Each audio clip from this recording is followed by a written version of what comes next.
Ready? We done? אוקיי. למשל? אם את רוצה אולי לספר לי איך היו החגים בעיר העתיקה, מה אכלתם בחגים, איך זה היה, אם את רוצה לתאר כמה דברים. תיאר קצת תוך כדי, אבל אם יש לך כמה זיכרונות מאוד חזקים. תראי, החגים זה היה חגים, כל חג. סוכות זה היה סוכות, עשו סוכה וקישטו אותה. איפה היה הסוכה בבית? בחצר, הייתה לנו חצר. ובחצר עשו את הסוכה, שמו סדינים וקישוטים. ועשו סוכה, ויום כיפור צמים, וראש השנה, ונמצאים בבית כנסת, ואותו דבר בראש השנה, ובחגים היה שמחת תורה, היינו ילדים קטנים, היינו עולים כשמאוד קטנים, אז אפילו נכנסנו לתוך האולם הגדול, ועמדתי על הבמה מסביב שרקדו. אבל כשגדלתי, אז היה חדר, למעלה היה חדר לנשים, והיינו בחגים בבית כנסת. איזה חג או מנהג דתי את זוכרת שהכי ריגש אותך? שהזיכרון אחד. תראי, הכי שמח היה בשמחת תורה כמובן. חוץ מזה אני לא יודעת אם יש לי חג מיוחד שריגש. בחג השבועות היו עולים לקבר דוד. תמיד. היה משהו ספציפי שעשיתם בקשר לכותל? אמא שלי הייתה כמה שהייתה עייפה בשבת בערב, כשהיה אפשר, ביום שישי בערב הייתה רצה לכותל. היינו הולכות הרבה לכותל. מה הזיכרון שלך, של הכותל של אז?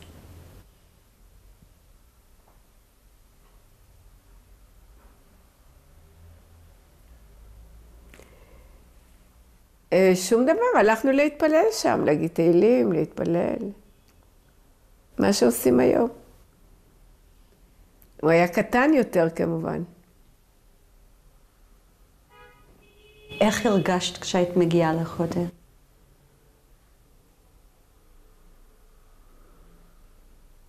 אני לא יודעת אם היה משהו מיוחד. זה היה דבר טבעי כזה, היינו רגילים לזה.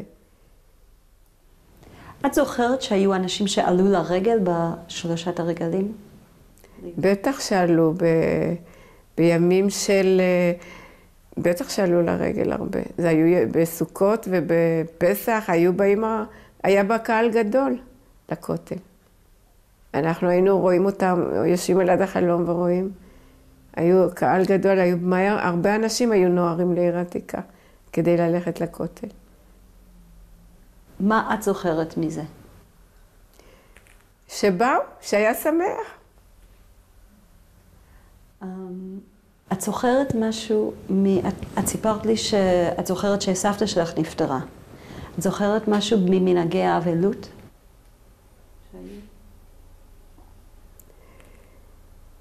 תראי, סבתא שנפטרה, אז לפני זה נפטר סבא, זה היה בהבדל חצי שנה ביניהם. תראי, מה עשו? אני יודעת, שכינה הביאה בגלח אכלו ביצים וישבו שבעה, זהו. אנחנו לא הלכנו לבית קברות בתור ילדות, אני לא זוכרת שהלכנו הרבה לבית קברות. אמנם היום אנחנו יודעים בדיוק איפה סבא וסבתא ואמא, והם קבורים קרוב אחד לשני, בהר הזיתים. מה היה ההרגשה שלך בקשר לדת?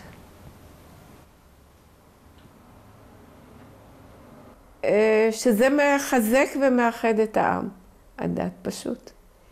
כי אנשים שמתבוללים, אז הם כבר לא כל כך שומרים דת, אז זה לא כל כך מגן עליהם. זה הנושא שדיברתם עם החברים, עם האחים, על דת, על זה שזה חשוב, שזה לא חשוב? אני לא חושבת, לא דיברנו על זה. למעשה סבא וסבתא שלו היו מאוד קיצוניים. אחי, ככה הם מספרים, זה אני לא זוכרת. בבר מצווה הלבישו לו שטריימל, את יודעת מה זה שטריימל. אבל מה, הוא חזר אחר כך, הוא אחר כך נסע ללמוד בישיבה בתל אביב, אבל הוא חזר בשאלה אחי. הוא אחר כך לא היה דתי. הוא עבד ביהלומים. הוא נסע לקרובים שלנו בנתניה, הוא התארח אצלהם. והוא עבד ביהלומים. ואחרי זה, והוא למד במקביל, הוא גם למד משפטים. סך הכל הוא היה מסכן, כי גם הוא היה די בודד. כי סבא וסבתא זה לא, בכל זאת לא אמא ואבא. אז הוא למד יהלומים, והוא גם למד, הוא היה שולח, היינו עוזרים לו, כמה שיכלו. אם היה שולח אלינו כביסה, היו מחפשים ומחזירים לו את זה, שולחים לו בחזרה כביסה נקייה, כמה שיכלו עזרו לו. והוא גם למד משפטים, ובסופו של דבר הוא פתח משרד בתל אביב, היה לו משרד של עורך דין.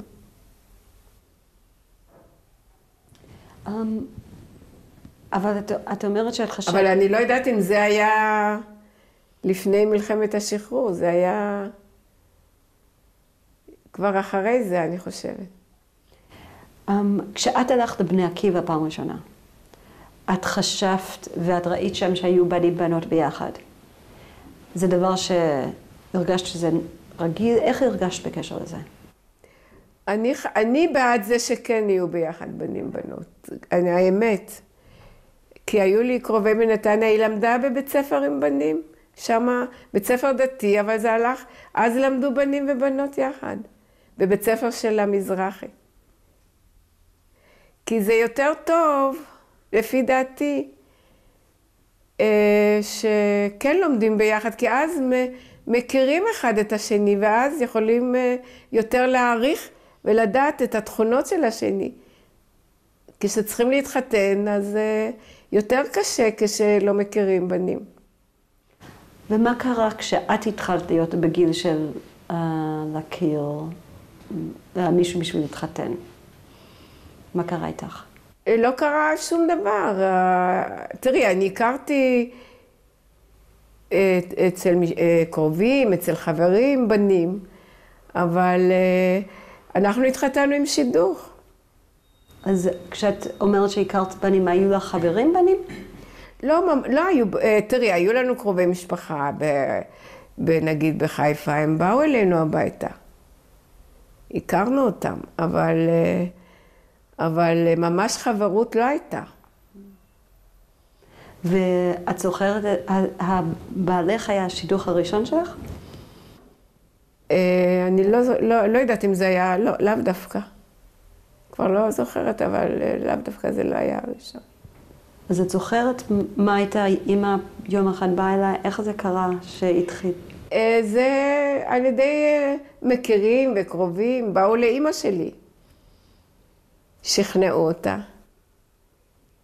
ואמא כמובן נורא רצה שאני אתחתן כמו כל האמהות. וככה שבסופו של דבר זה היה שידוך, ודווקא די הרבה לקח מהאירוסים עד החתונה. זה לא כמו שהיום שעושים את זה. אז הוא היה בא לשבת, בשבתות אלינו. היה זמן להכיר יותר. בת כמה היית כשהכרת? כשהתארסתי הייתי בת 18, התחתנתי בת 19, והבת הראשונה נולדה כשהייתי בת 20. זה הבדל 20 שנה ביני ובין הבת. אבל כשהייתי הולכת איתה ברחוב, היו חושבים שאנחנו אחיות. כשהיא בגרה כמובן. אז, אבל אני רוצה לחזור לזה שהתחלת לצאת עם בנים בשביל להתחתן. את זוכרת את הפעם הראשונה שעשו לך שידוך?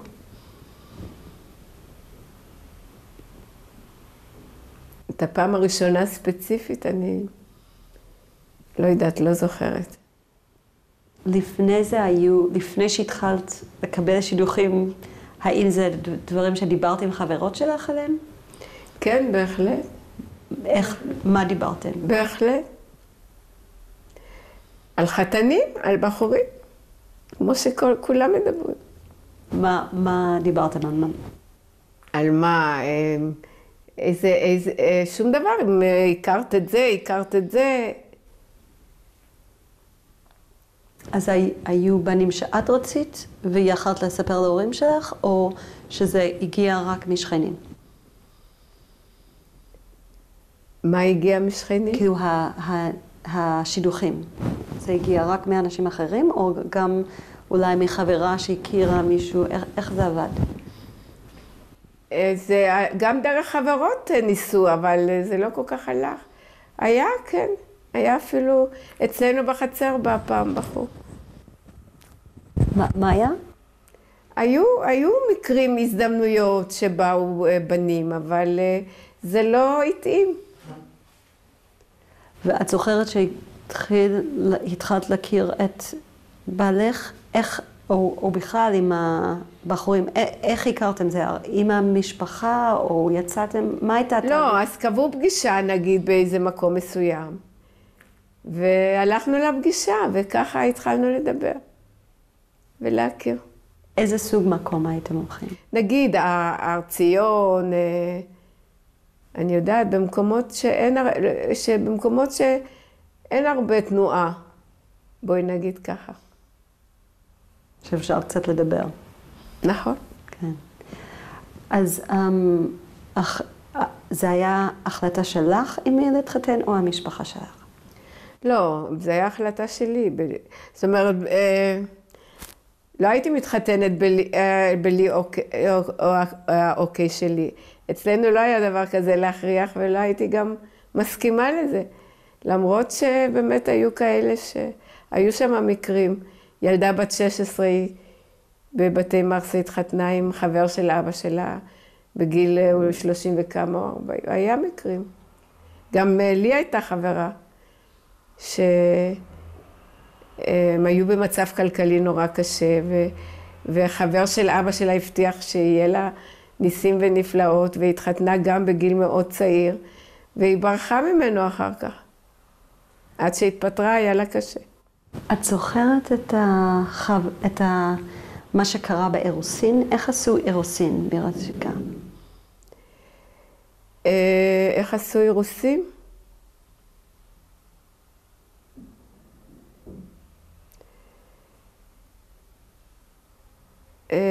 אני יודעת ככה, קודם כל זה היה, האירוסים עצמם, זה היה נדמה לי במסגרת מצומצמת, אבל אחר כך עשו כאילו שבת, שיכלו לבוא כל השבת, אז באו אלינו הביתה כל השבת לבקר מכירים מעיר העתיקה, כי את אמא שלי כולם הכירו, הרי היא הייתה מפורסמת. ואת זוכרת מה לבשת ומה הרגשת באותו יום? הנה, יש לך בתמונת הסמלה. אני תפרתי אותה לבד. ואת זוכרת מה הרגשת באותו יום?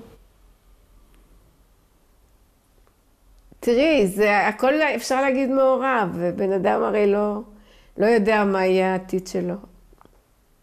תמיד דואגים. כי עוד לא היה לו מקצוע, לא היה לנו תנאים טובים, לא היה לנו זה. לא ניסינו בתנאים כל כך טובים. את זוכרת איך הגיעה ההחלטה?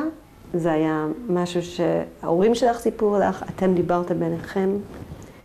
תראי, היה קצת לחץ מההורים, אי אפשר להגיד שלא. אבל בסופו של דבר הייתה החלטה.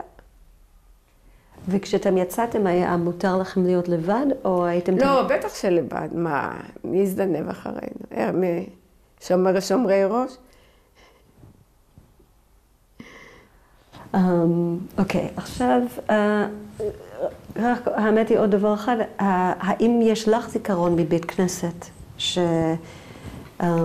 שהיה חשוב לך, או שאת זוכרת לחזקה? איזה זיכרון חזק שאת זוכרת? תראי, זה היה דבר טבעי כזה, אני לא זוכרת באופן מיוחד, זיכרון משהו מיוחד. את רוצה לספר לי איך היה עבורך יום רגיל בשבת, כשהגעת לבית כנסת, או מה עשית ביום רגיל בשבת?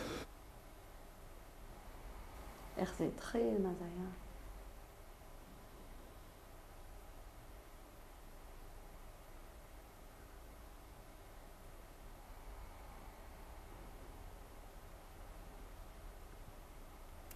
זה תלוי, או שהלכתי לבית כנסת או שהתפללתי בבית, גם הרבה פעמים. לא הייתי חייבת דווקא ללכת לבית כנסת, בשבת בבוקר.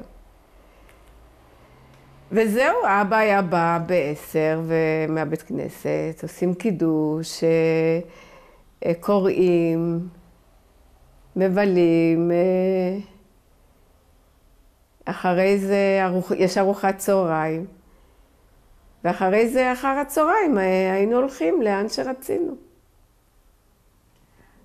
אני רוצה עכשיו לחזור ממש להתחלה, שאבא שלך, שסיפרת לנו שהוא היה תלמיד של החפץ חיים. הוא הגיע לירושלים, ואת אמרת שהודיעו עליו שאיש חשוב הגיע. קודם כל, איך ידעו על אבא שלך? זה אני לא יודעת. לא יודעת. זה אני רק יודעת שזה היה כבוד להיות תלמיד של החפץ חיים. זה היה משהו. האם זה השפיע, זה שהוא היה התלמיד של החפץ חיים, על המשפחה שלך, על איך התייחסו למשפחה שלך בזמן שאת גדלת? תראי, אני אומרת לך, אנשים היו באים לשאול אותו שאלות. אבל להגיד שאני הרגשתי משהו מיוחד, אני לא זוכרת. זה היה רגיל, כמו כל אבא. לא כמו כל אבא, יש אבות שונים, זה נכון. אבל הוא היה מאוד, הראש שלו היה מאוד בלימודים. כל רגע פנוי, הוא היה אוהב לשבת וללמוד. זה היה בשבילו סם חיים הלימודים. מה היו הערכים שאת קיבלת מהבית, מאמא ומאבא? תראי, ערכים של עזרה לזולת, של יושר. זהו. את יכולה קצת לתאר איך, כשאת אומרת שאת קיבלת את הערכים האלה, מה זה אומר? תספרי לי ממה את קיבלת. אמא תמיד הייתה קוראה ביידיש, גם סבתא הייתה קוראה תמיד לאנשים. בזמן קריאת התורה, אני לא יודעת, זה היה אחרי קריאת התורה, היא הייתה קוראה להם ביידיש את צנרנה ביידיש. גם אמא הייתה קוראה. וגם בליל תשעה באב, אמא הייתה, היה שמים מחצלת, הייתה נכנסת השכנה, מחצלת על הרצפה ויושבים, ואמא הייתה קוראה ביידיש, לא הלכנו לבית כנסת, אני זוכרת, לשמוע, רק אמא הייתה קוראה את הקינות ביידיש. וזה היה באמת חוויה כזאת, לשבת על הרצפה עם השכנים ולשמוע את זה. גם במוצאי שבת סבתא, לא היה חשמל, אבל הייתה מנורה קטנה שבערה 24 שעות, והיא נתנה קצת אור. וסבתא הייתה תמיד קוראה ביידיש, גוט, פון אברום, פון יצחוק, שהנה עבר השבת ומתחיל, זה ככה מתאר את השבת שעברה, וזה נותן אווירה, הנה מתחיל שבוע, והם עבדו מאוד קשה. התחיל שבוע, הם התחילו מיד ללוש בצק ולאפות לחם, את יודעת. הם עבדו מאוד מאוד קשה. את אמרת שכאילו הדבר הראשון ששאלתי אותך על ערכים היה נתינה. ממה קיבלת את הערכים של נתינה? מסבתא. את יודעת, סבתא נורא, כשאנשים היו באים ומבקשים ואומרים שאין להם כסף, אז היא הייתה נותנת להם לחם בלי כסף. היא הייתה מפורסמת, ואנשים נורא ניצלו את זה. את יודעת, אנשים רואים מישהי כזאת, אז נורא מנצלים אותה. בייחוד שהמצב היה כל כך קשה. אז זה היה, וגם היא גם הייתה, אף פעם לא הייתה אומרת מילים רעות, לא מקללת. לא. הייתה לנו אחת היה חנות על ידינו, קראו לה חיינקה, שגם מכרה לחם וחלות כנראה בתור מתחרה. והיא הייתה מקללת את סבתא שלי, אני לא יודעת למה. צועקת וצועקת. אני זוכרת שאבא שלי היה אומר, נו, הבית שימוש כבר נפתח. אף פעם לא ענתה לה מילה, אף פעם. אף פעם לא ענתה לה מילה. ותמיד הייתה, וגם אמא עזרה הרבה. אני קראתי טיפה, אני יודעת שאני לא יודעת הרבה, אבל על הדברים של החפץ חיים. וראיתי שהוא היה לו מאוד חשוב העניין של לשון הרע. העניין? של לשון הרע ושל לימוד בנות. ושל? לימוד בנות. כן. וגם עלייה לארץ, כי הוא חשב שזה התחלה של הגאולה. שוב, כאילו הידיעה שלי זה מקצת לימוד, אני לא אומרת שאני יודעת הרבה. שאלה שלי היה, האם הדברים האלה, א', אם לדעתך זה נכון, ואם זה השפיע על הבית שלך? תראי, העובדה שאבא רצה לעלות לארץ, זאת העובדה הפשוטה ביותר. הוא אמר, טובה פת חרבה בארץ ישראל מכל, כי הוא יכל לנסוע גם לארצות הברית, אז רוב האנשים שברחו, אז שם היה יותר סיכויים למצוא עבודה, להסתדר, אבל הוא, למרות שהיה מצב בארץ כל כך קשה, אז הוא העדיף לנסוע בארץ. זה התוצאות, מה היה אצל החפץ חיים? מה למדו שם זה אני באמת לא יודעת. אני יודעת שאני למדתי בתיכון על ישראל ועל זה שנולד המדינה. זה שהיה את היישוב הישן ואז היה היישוב החדש. וכאילו דיברו על זה שלא היה חיבור ביניהם, כאילו שזה שני הדברים שונים לחלוטין. האם לדעתך היה דבר כזה, או איך את היית מתארת את זה, העניין של יישוב ישן חדש? תראי, אני מניחה שזה, אנחנו היינו נקראים היישוב הישן. יותר מסורתיים, ושאבא למד. אני חושבת שזה נחשב ליישוב. למה את מתכוונת היישוב החדש? זה התלמידים שבאו ללמד איתכם, כאילו הסטודנטים, שלמשל אני משערת שהם היישוב החדש. אני לא יודעת מה, הם היו גם בחורים דתיים. הם היו פשוט, תראי, בתקופה היא היו חסרות בנות, בתקופה שלנו, בארץ, מפני שבנים הצליחו יותר להינצל במלחמה מה שבנות. היה להם יותר קל לברוח, לרוץ, ללכת מרחקים. בנות היה להם יותר קשה. אז היה מחסור בבנות בגלל זה. עכשיו אני לא יודעת אם זה נקרא יישוב חדש, אבל הלכנו ללמוד. היה הרגשה שהיה הבדל בין אנשים שעלו לאלה תראי, תמיד היו קיצוניים. שמה? שהתנגדו שסטודנטים ילמדו בנות, נגיד. היו קיצוניים, אני לא אגיד לך שלא, בעיר עתיקה. אבל תמיד יש קיצוניים, אבל בסופו של דבר, אפילו פעם התנפלו עלינו באיזה ערב שלמדנו. ודווקא אחד המתנפלים היה איש שהיו לו 2 בנות בשומר הצעיר, שהן היו הולכות לשומר הצעיר. אני יודעת, לקחו את המחברת חשבון שלי אז. אז מה שהם עשו, הם התלוננו במשטרה. הסטודנטים ידעו מי מהאנשים הכירו אותם.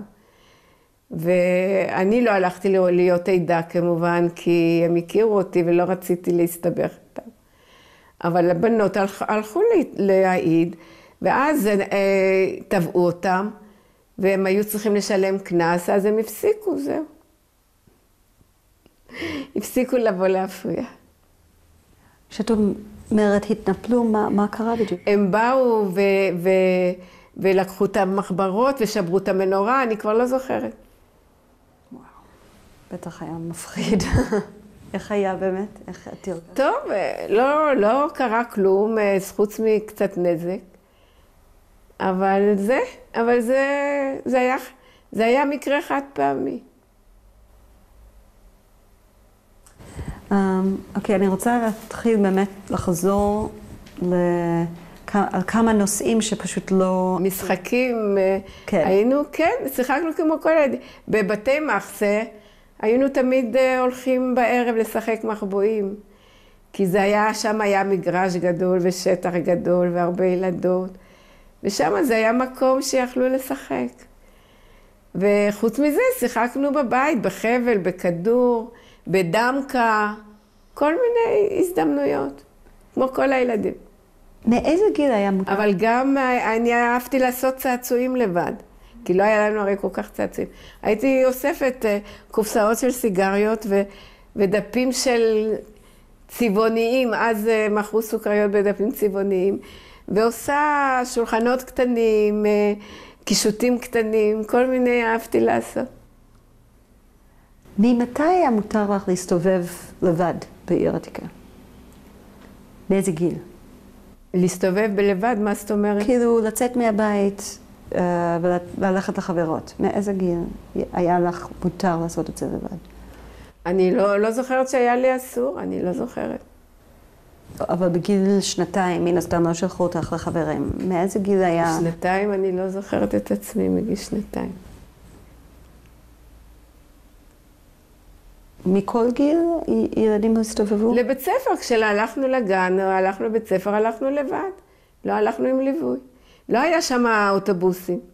היה שם חמורים, לכל היותר. לא היה שם סכנה של תחבורה כל כך. בעיר העתיקה לא נסעו מכוניות. אז באמת, זו שאלה גם טובה.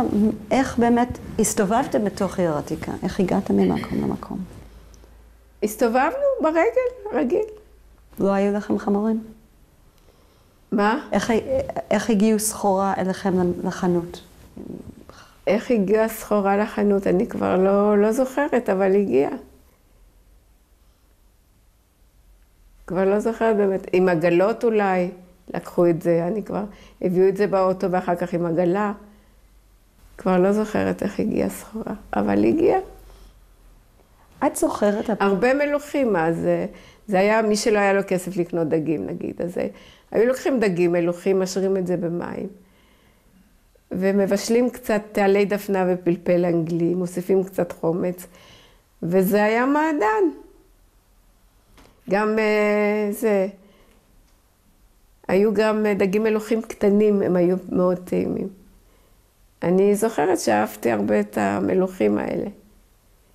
עם בצל, עם שמן זית, זה היה טעים. עם פיתה, שאמא הייתה עושה עם בצל. הייתה עושה כשהיא הייתה הופעה. היית קונה ממתקים או איזה משהו כזה?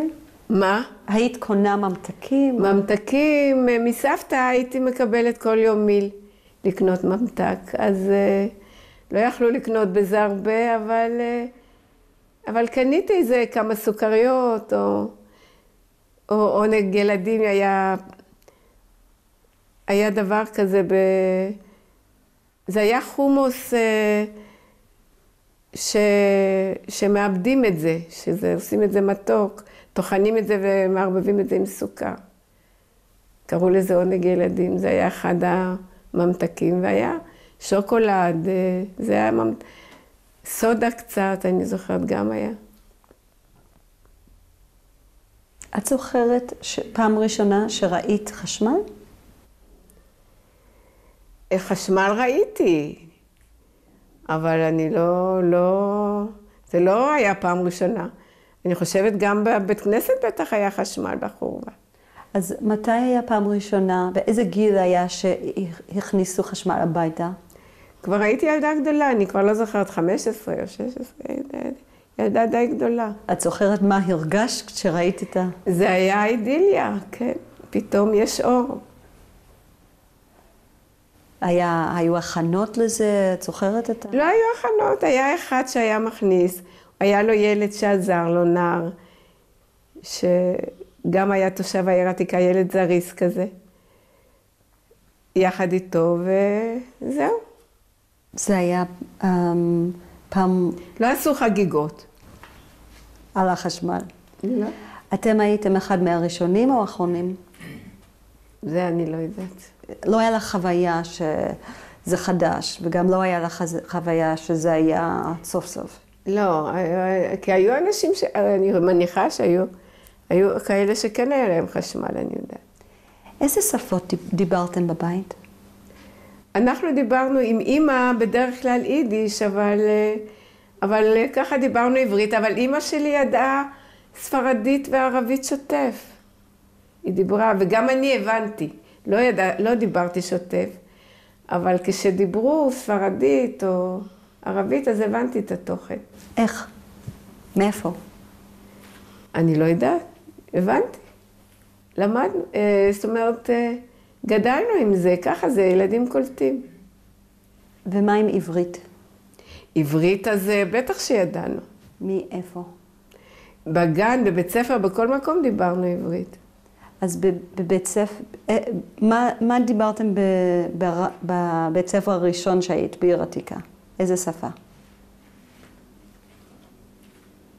אני לא יודעת יכולה לעשות הבדל בין הראשון והאחרון, אני כבר... לא, היה לך בית יעקב, והיה זה שהיה בעיר עתיקה. בית יעקב גם, אבל לפני בית יעקב, כל השנים, מגיל קטן שאני זוכרת עצמי, דיברנו עברית.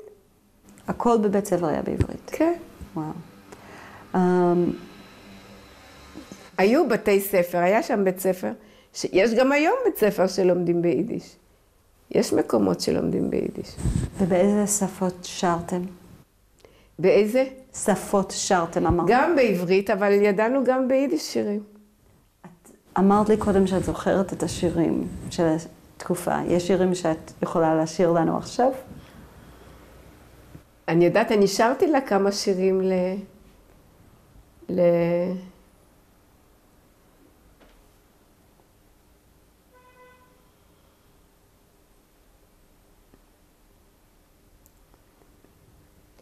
איזה שירים, אני צריכה קצת לחשוב ולהיזכר, אני כבר... שרנו גם שיר על טרומפלדור, בתל חי בגליל, טרומפלדור נפל, בעד עמנו, בעד ארצנו, גיבור יוסף, נפל דרך הרים וגבעה, עוד רץ לקרוא בשם תל חי, לאמור לאחים שם, לכו בעקבותיי. כי נלחמתי וגם נפלתי בעד מולדתי, וביום אני חרשתי, ובלילה קנה רובים בידה אחזתי, וברגע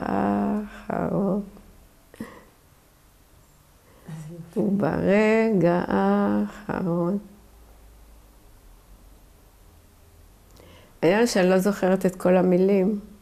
זה שרתי לה רבותיי מאוד כמוני בתימנית, ששרתי לה את זה את יכולה לשיר לנו? עוד הפעם, את צריכה את זה עוד הפעם.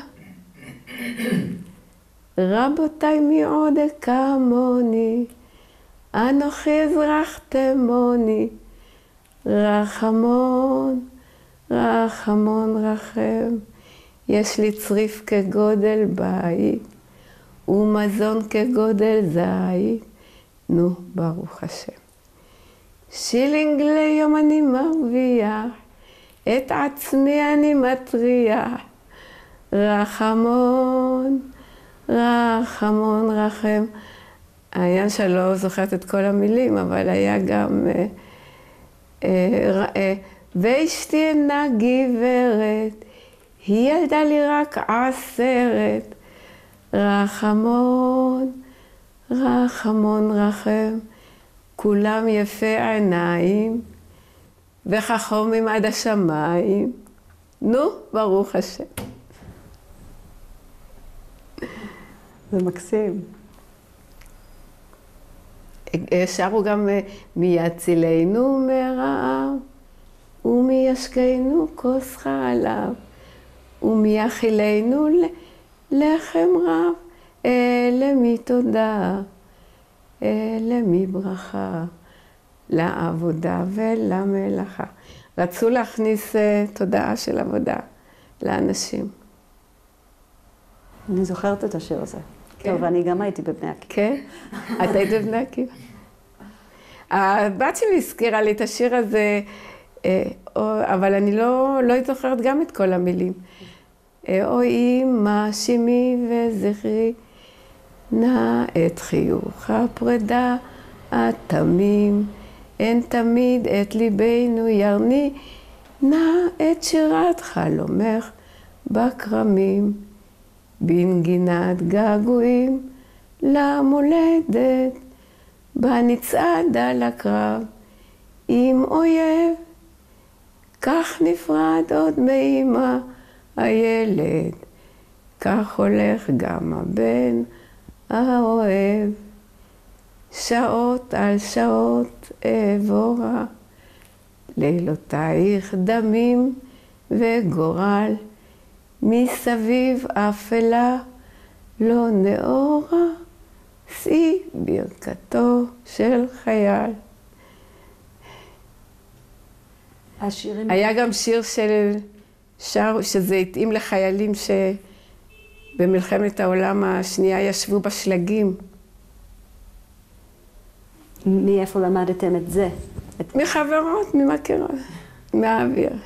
היה שיר תהבהב לה האש בקירה, התלכדו האודים לי דמעות, מפוחית תנגן לה שירה, על בצחוק ועיניים יפות, לי שיחים ילחשו אודותך, בשדות מוסקבה השלג ילבין, מה ארצה כדמותך תאזין, איך ליבי משתוקק לראותך. את ראה רחוקה, רחוקה, ובינינו שלגים ושלגים, לביתך אוי דרכי רחוקה, ולמוות 4 צעדים.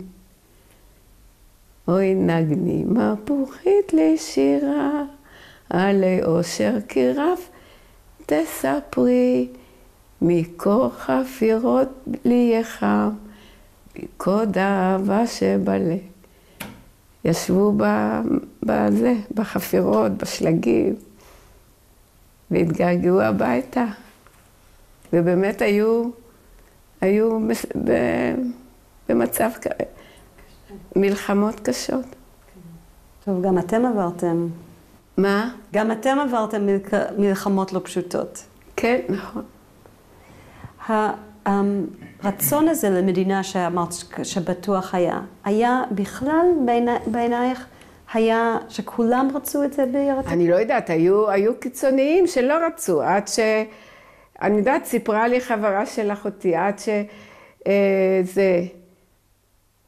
עד שהתחילו ליפול את פגזים, אז הם התחילו לבכות, תקראו לרופאים היהודים, תקראו לחיילים שיבואו להציל אותנו. היו אנשים שתמיד היו כאלה קיצוניים, אבל היו. וההורים שלך? לא, הם היו בעד המדינה, הם לא... אבא לא היה קיצוני, באופן כללי. הם רק רצו שזה יהיה דתי, את לא יודעת. ואת סיפרת קודם שאת היית בטיולים. את יכולה לזכור הפעם הראשונה שאת ראית שדה אליהו ומה הרגשת שם? או שדה יעקב, לא משנה מה. כן, תראי, היו בנות שהיו להם גם בעיות בבית, עברו להיות שם חברות שעברו שם. יכול להיות שבאמת הייתה המטרה למשוך אותנו גם, שנבוא לחיות בקיבוצים, אבל תראי, זה היה נראה מאוד אידיאלי. שוויון, חדר אוכל משותף, ועובדים לפי שיכולים, וזה היה נראה אידיליה, אבל טוב, ואז בגיל צעיר, אז שוויון מאוד מושך, כן? אבל סך הכל רואים שלא תמיד זה כל כך מצליח.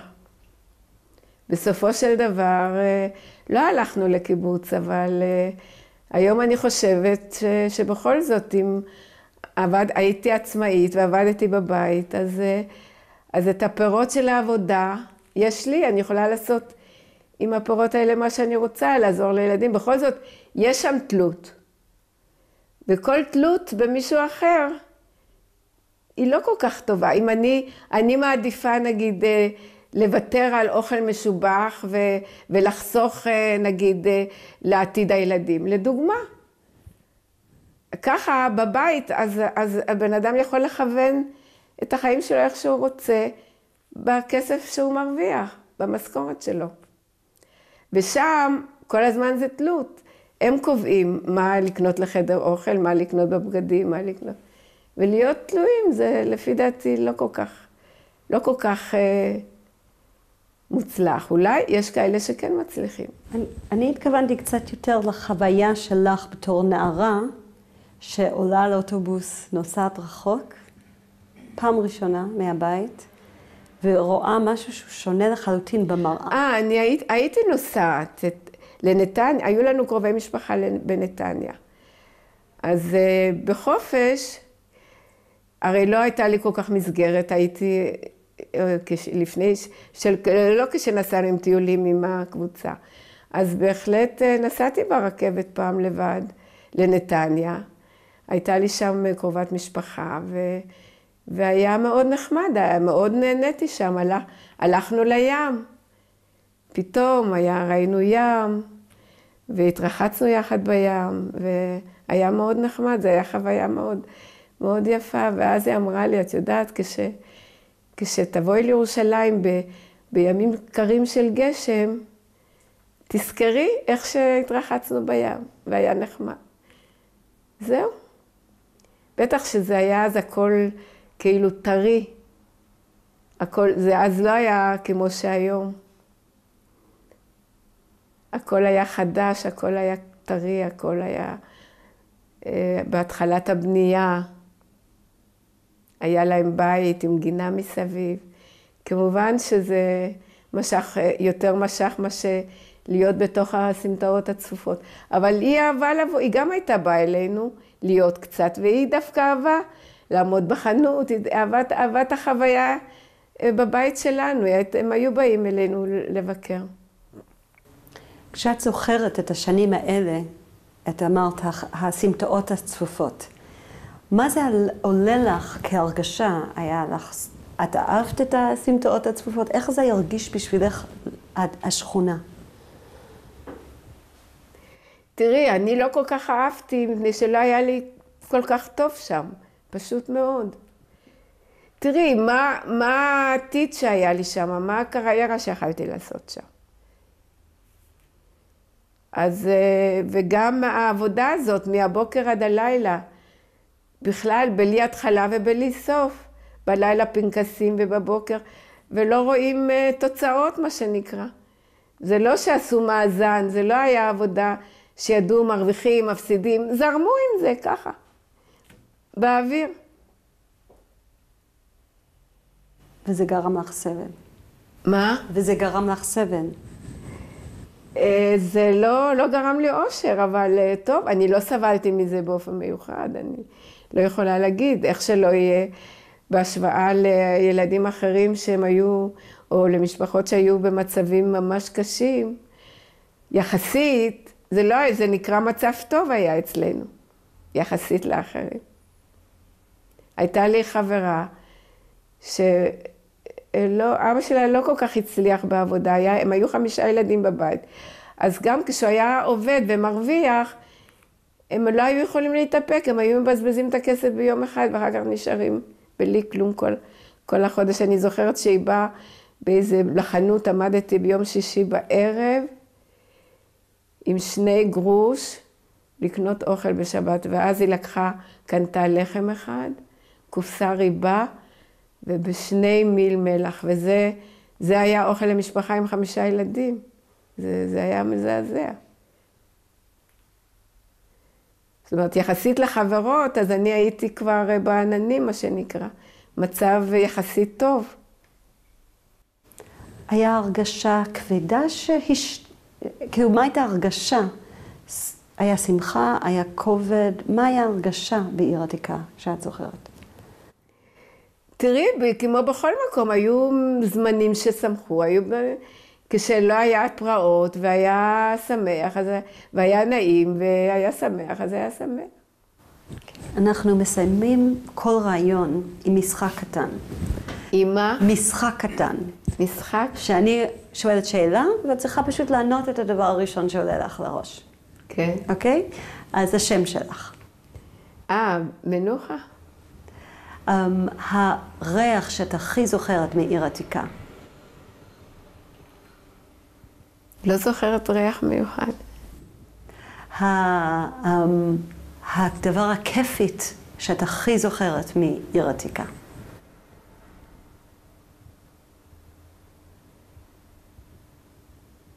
אני לא יודעת, קשה להגיד את זה. היום המאושר שלך בעיר עתיקה, שאת זוכרת.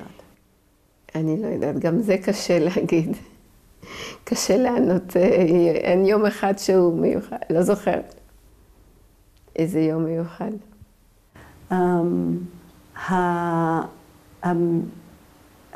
הבן אדם שאת הכי, שכאילו קופץ לך לראש, שאת חושבת על עיר עתיקה, תתארי אותה.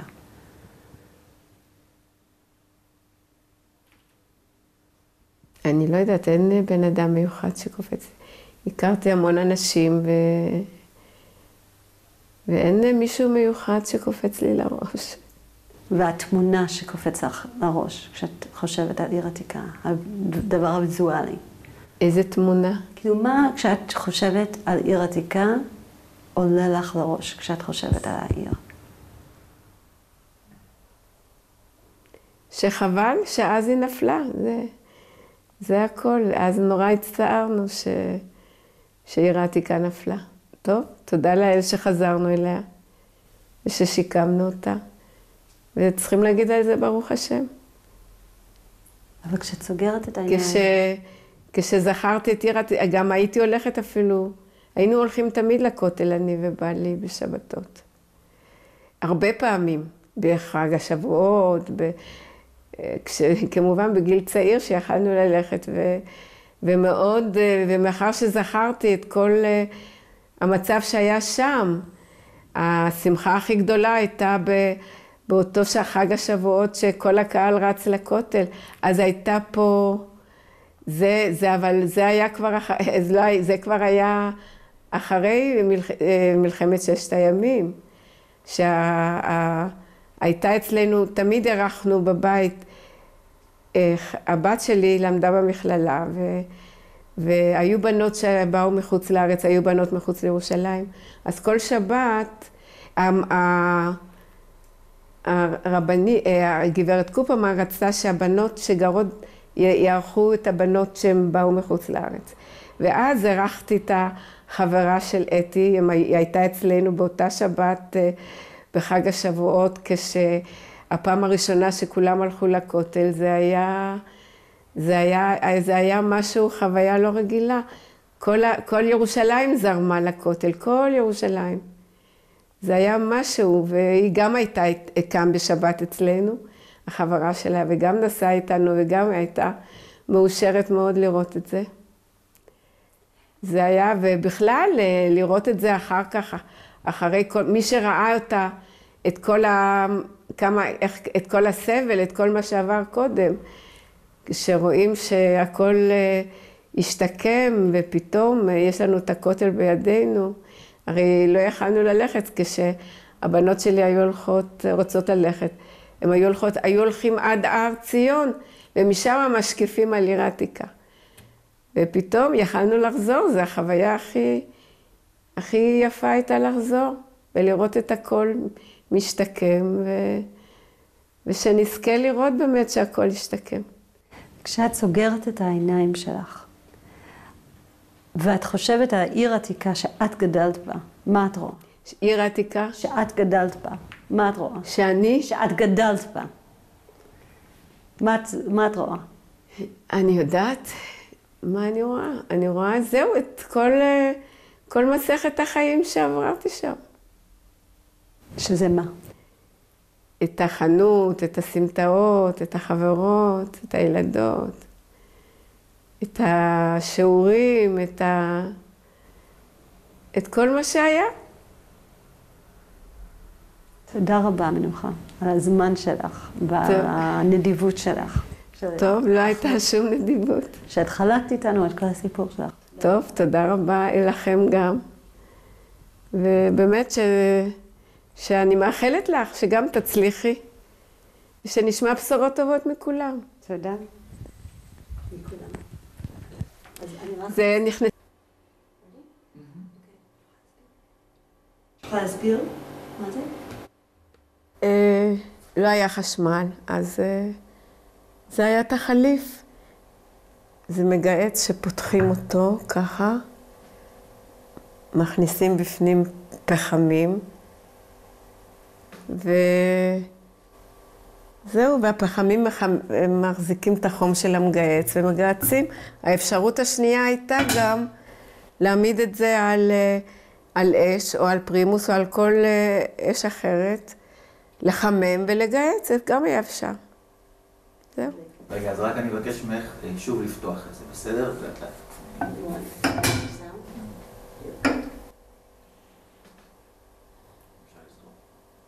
לסגור.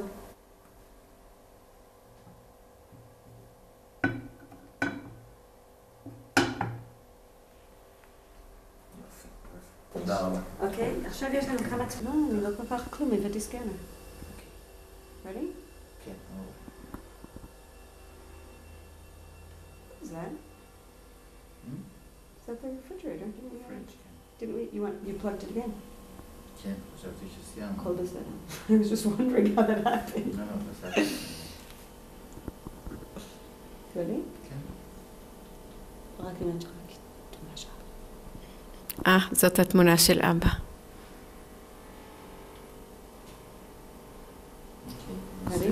תני לי רגע לנסות בכל אופן כזה, זה תהיו יותר איטי, זה תהיה יותר סגור. Okay. שנקבל קצת חוץ. We're going to have other pages that we want to use more. אם זה כבר פתוח ולא משתקף, אני פשוט הולך לזה, כי הבעיה היא באמת להוציא את זה נקי. Ready? Can I change? כן. אוקיי, אני רץ. אז, ספר. תמונה עם האחיות. ומה שני?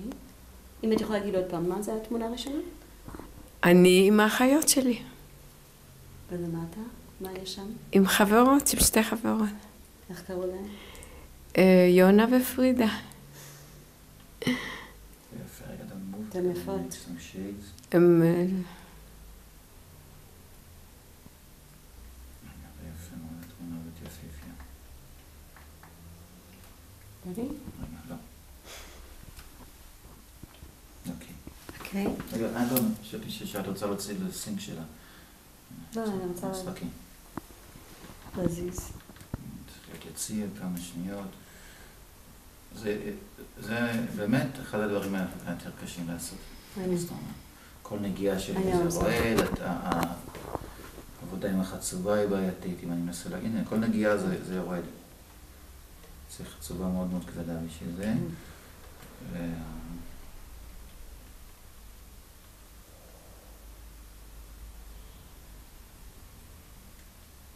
אוקיי. עכשיו למעלה.